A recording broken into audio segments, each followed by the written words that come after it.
Welcome to This is Getting Old, Moving Towards an Age-Friendly World. I'm your host, Melissa Batchelor, and today I'm going to be sharing a couple of different ways to manage repetitive verbalizations in Alzheimer's disease.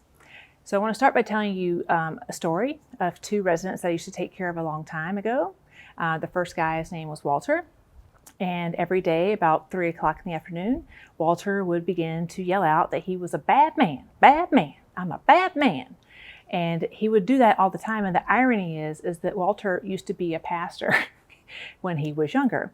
But as soon as that happened, instead of giving him an Ativan or giving him some medication to manage that behavior, we knew we just needed to take him out to have a cigarette. And so, And so we would take Walter outside. He would smoke a cigarette. He'd come back in.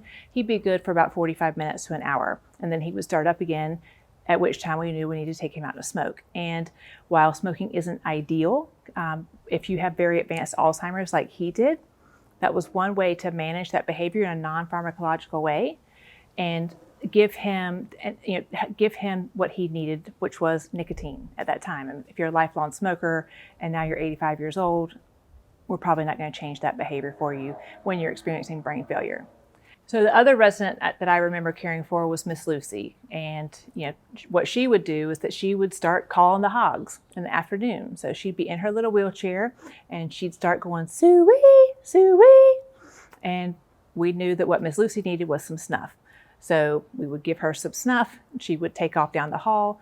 Now the problem with that was that she also liked to spit, and she wouldn't spit in the cup that we gave her. So someone would have to kind of go behind her and clean up, but luckily it was a floor that she wasn't going to damage anytime soon.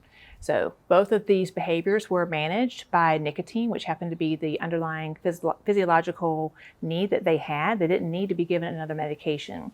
So the same thing could happen with someone that you're caring for, but think about what their habits were before, and it could be they need caffeine, or they need to be taken out to go for a walk to get some exercise in. But there are non-pharmacological ways to manage a lot of these behaviors if you know the person.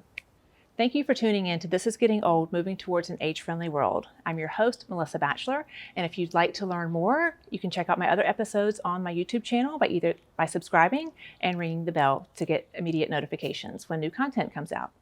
In addition, you can also find the audio version of the podcast on Amazon Music, Spotify, iTunes, and Stitcher. Please feel free to leave an honest review, because more reviews mean more awareness of the podcast and helps us move towards an age-friendly world.